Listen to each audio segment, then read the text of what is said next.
రైతుల వ్యవసాయం సాగునీటి ప్రాజెక్టులే కాంగ్రెస్ పార్టీ ప్రాధాన్యతలని తెలంగాణ డిప్యూటీ సీఎం భట్టి విక్రమార్క తెలిపారు. నాగర్ కర్నూలు జిల్లా బిజినేపల్లె మండలం సాయినిపల్లి గ్రామ సమీపంలో 76.95 కోట్ల రూపాయలతో చేపట్టిన మార్కండేయ ఎత్తిపోతల పథకాన్ని తెలంగాణ డిప్యూటీ సీఎం మల్లు భట్టి విక్రమార్క ప్రారంభించారు. రాష్ట్రంలో సాగునీటి ప్రాజెక్టులన్నీ కాంగ్రెస్ పార్టీతోనే సాధ్యమని చరిత్ర చెబుతోందన్నారు. 10 ఏళ్ల బీఆర్ఎస్ పాలనలో కృష్ణానదిపై ఒక్క సాగునీటి ప్రాజెక్టును కూడా పూర్తి చేయలేదని ఆరోపించారు. నీళ్లన్నా నీటిపారుదల ప్రాజెక్టులన్నా రైతాంగం అన్నా వ్యవసాయం అన్నా కాంగ్రెస్ పార్టీకి అత్యంత ప్రాధాన్యత రంగాలు.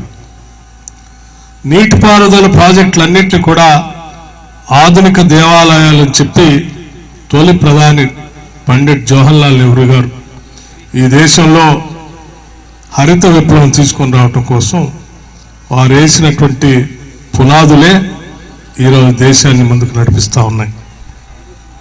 ఈరోజు కృష్ణానది పైన మొదలుపెట్టినటువంటి ఏ ప్రాజెక్టు తీసుకున్నా పూర్తి చేసినా అది కేవలం కాంగ్రెస్ పార్టీ ఆ ప్రభుత్వాల ద్వారా మాత్రమే సాధ్యం.